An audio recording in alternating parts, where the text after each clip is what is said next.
नमस्कार, स्वागत है आप सभी का बिहार मिरर के यूट्यूब मंच पे। इस वीडियो में चर्चा करेंगे बिहार की राजनीति को लेकर के। आज बिहार की राजनीति से कई बड़ी खबर सामने आई।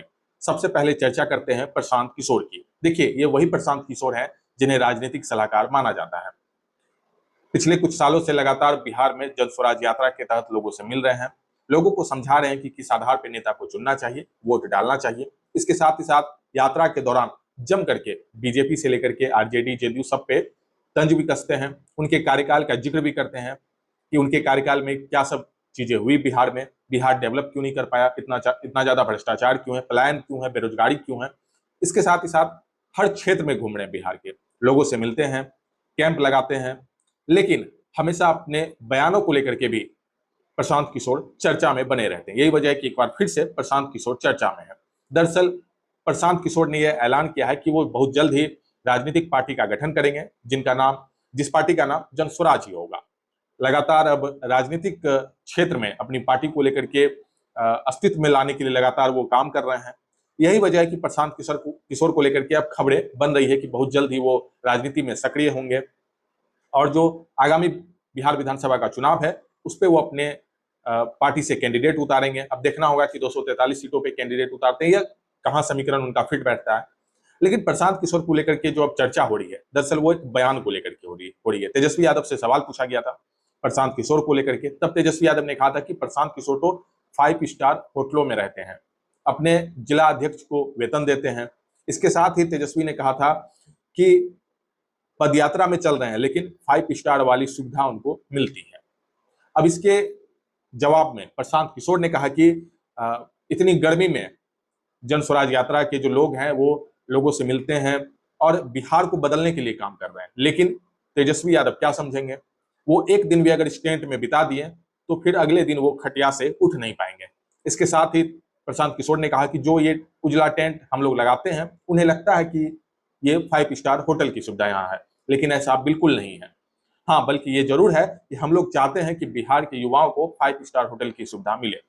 तो प्रशांत किशोर ने जम करके तेजस्वी यादव पे पलटवार किया है और प्रशांत किशोर हमेशा से ही अपने बयानों को लेकर के चर्चा में बने रहते हैं। तो प्रशांत किशोर ने क्या कुछ कहा है, अब आप वो सुनिए। यहाँ के माननीय नेता तेजस्वी यादव ने कहा कि ये लोग तो 5 स्टार टेंट में रहता है। इतने युवाओं के सामने कह रहे हैं, आप चूंकि उन टेंटों में रहते हैं, एक दिन महोदय को अगर उस टेंट में रहना हो, अगले दिन खटिया से उठेंगे नहीं। उसको लग रहा है कि टेंट बाहर से उजला चमकता हुआ दिखता है, उसको मालूम नहीं है कि उसमें रहने वाले लड़के किस गर्मी, किस परेशानी में अपना जीवन खपा रहे हैं। जो तेजस्वी यादव को समझ में नहीं आएगा, भाई तुमने बिहार को 5 स्टार होटल जैसा छोड़ा कहां है। बिहार में बच्चे 5 स्टार होटल में रहें, यही सपना लेकर तो बिहार के बच्चे इन टेंटों में रह रहे हैं। अब चर्चा करते हैं बिहार में होने वाले उपचुनाव की। देखिए, पूर्णिया की रुपौली में उपचुनाव होना है, तारीख तय हो चुकी है।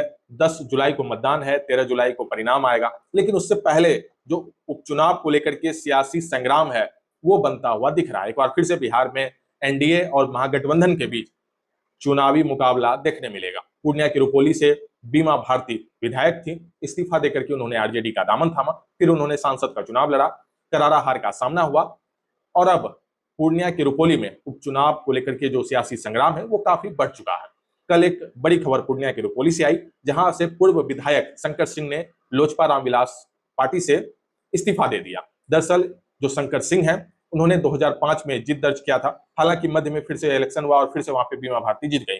बीमा भारती लगातार जेडीयू के संबल से वहां पे जीतती रही है। हालांकि 2000 में वो निर्दलीय भी जीती, 2005 में भी वो निर्दलीय जीती और 2010 से कंटिन्यू वो जेडीयू के संबल से ही चुनाव जीत रही थी। लेकिन जेडीयू से बैर होने के बाद उन्होंने आरजेडी का दामन थामा, सांसद का चुनाव लड़ा, करारी हार हुई। अब बीमा भारती ने कहा कि वो विधायकी का चुनाव रुपौली से नहीं लड़ेंगे। उनके पति अवधेश मंडल निर्दलीय प्रत्याशी के तौर पे चुनावी मैदान में उतरेंगे। अब देखना दिलचस्प हो गया कि एक तरफ जेडीयू ने कलाधर मंडल को कैंडिडेट बनाया है, एनडीए का कैंडिडेट, दूसरी तरफ इंडिया ब्लॉक से उम्मीद है कि यह सीट सीपीआई के खाते में जा सकती है, ऐसी संभावना है।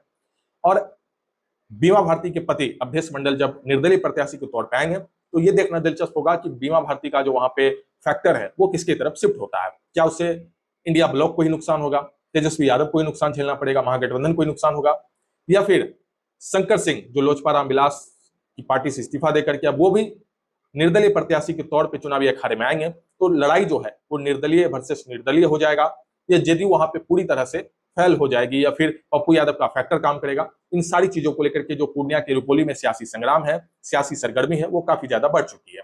शंकर सिंह ने इस्तीफा देने की वजह को बताया। शंकर सिंह ने कहा कि लोजपा रामविलास की पार्टी से वो लगातार चुनावी अखाड़े में उतरते थे। 2005 में उन्होंने जीत भी दर्ज किया, हालांकि फिर से इलेक्शन हुआ और फिर उससे उन्हें हार का सामना करना पड़ा, लेकिन वो हमेशा बीमा भारती को एक जोरदार टक्कर देते रहे हैं और लगातार पार्टी की तरफ से कैंडिडेट भी बनाया जा रहा था। लेकिन इस बार जब चिराग पासवान से बातचीत हुई तो चिराग ने टिकट देने से मना कर दिया। चिराग ने कह दिया कि वो गठबंधन में है और यह सीट जो है परंपरागत रूप से जेडीयू की सीट रही है, इसलिए यहां से जेडीयू ही अपनी कैंडिडेट को चुनावी मैदान में उतारेगी।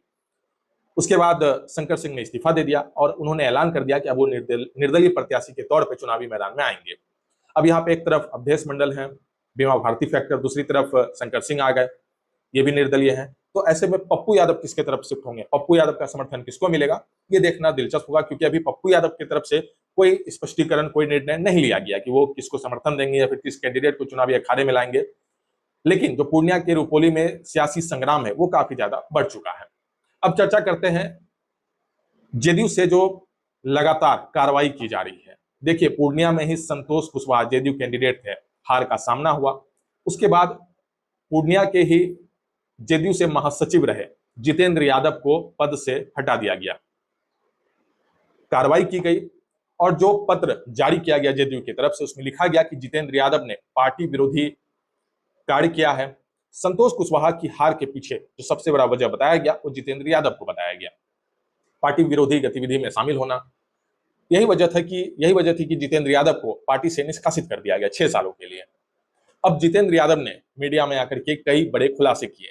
जितेंद्र यादव ने कहा कि वो जेडीयू के एक ईमानदार सिपाही हैं और लगातार 10 वर्षों से वो जेडीयू के लिए सीमांचल में काम कर रहे हैं।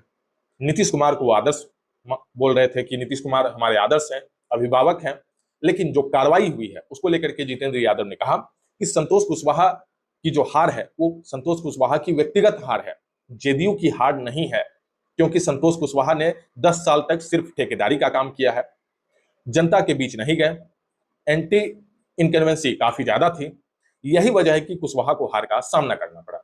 लेकिन संतोष कुशवाहा ने पार्टी को दिग्भ्रमित किया और हार का जो ठिकरा होता है वो मेरे सर पे फोड़ दिया। यही वजह है कि मुझे पार्टी से निष्कासित किया गया। जितेंद्र यादव यही नहीं रुके। जितेंद्र यादव ने आगे कहा कि संतोष कुशवाहा लगातार, जब मेरी धर्मपत्नी विभा कुमारी यहां से मेयर का चुनाव लड़ रही थी तब भी वो लगातार मेरे खिलाफ चुनावी साजिश कर रहे थे, लेकिन वो सफल नहीं हुए। मैं इस बार भी उनका सिर्फ पार्टी के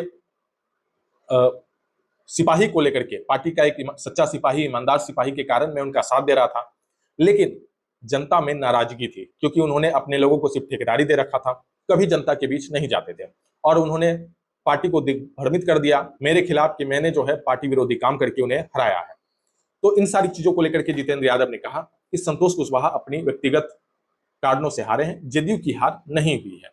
इसके आगे जितेंद्र यादव ने कहा कि वो पटना जाएंगे, नीतीश कुमार से मिलेंगे और जो पर्दे के पीछे साजिश हुई है, जो कहानी रची गई है, उसका खुलासा करेंगे। उसके बाद तय करेंगे कि आगे क्या निर्णय लेना है। देखिए, पूर्णिया में जितेंद्र यादव का भी एक अच्छा खासा प्रभाव है।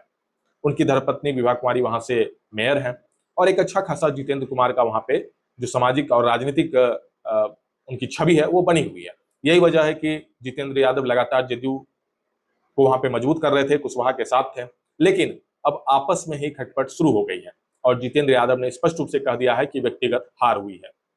इस पूरे वीडियो को अगर आप हमारे यूट्यूब चैनल पे देख रहे हैं तो चैनल को सब्सक्राइब कर लें।